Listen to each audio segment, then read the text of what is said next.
गुप्त नवरात्रे। इस बार गुप्त नवरात्रे 19 जून को है। गुप्त नवरात्रों के बारे में अधिकतर तो जानते भी नहीं है। यह नवरात्रि का व्रत करने से और कथा सुनने से मनुष्य की सभी इच्छाएं पूरी होती हैं। गुप्त नवरात्रि से जुड़ी एक प्राचीन कथा है।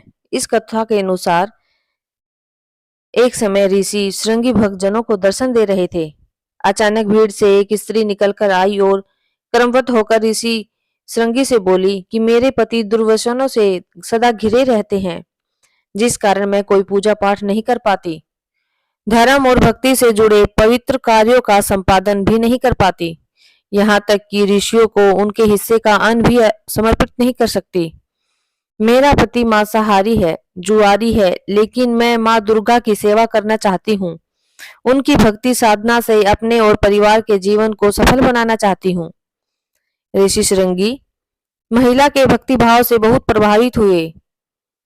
ऋषि ने उस स्त्री को आदरपूर्वक उपाय बताते हुए कहा कि वासंतिक और शारदीय नवरात्रों से तो आम जनमानस परिचित हैं, लेकिन इसके अतिरिक्त 2 नवरात्रि और भी होते हैं जिन्हें गुप्त नवरात्रि कहा जाता है। उन्होंने कहा कि प्रकट नवरात्रों में 9 देवियों की उपासना होती है और गुप्त नवरात्रों में 10 महाविद्याओं की साधना की जाती है। इन नवरात्रों की प्रमुख देवी स्वरूप नाम सर्वेश्वकारिणी देवी है। यदि इन गुप्त नवरात्रों में कोई भी भक्त माता दुर्गा की पूजा साधना करता है तो माँ उसके जीवन को सफल कर देती है।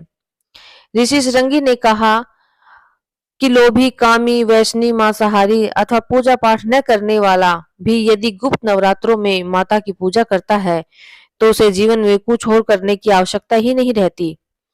उस स्त्री ने ऋषि श्रृंगी के वचनों पर पूर्ण श्रद्धा करते हुए गुप्त नवरात्रि की पूजा की। माँ उस पर प्रसन्न हुई और उस स्त्री के जीवन में परिवर्तन आने लगा। उसके घर में सुख शांति आ गई। पति जो गलत रास्ते पर था सही मार्ग पर आ गया।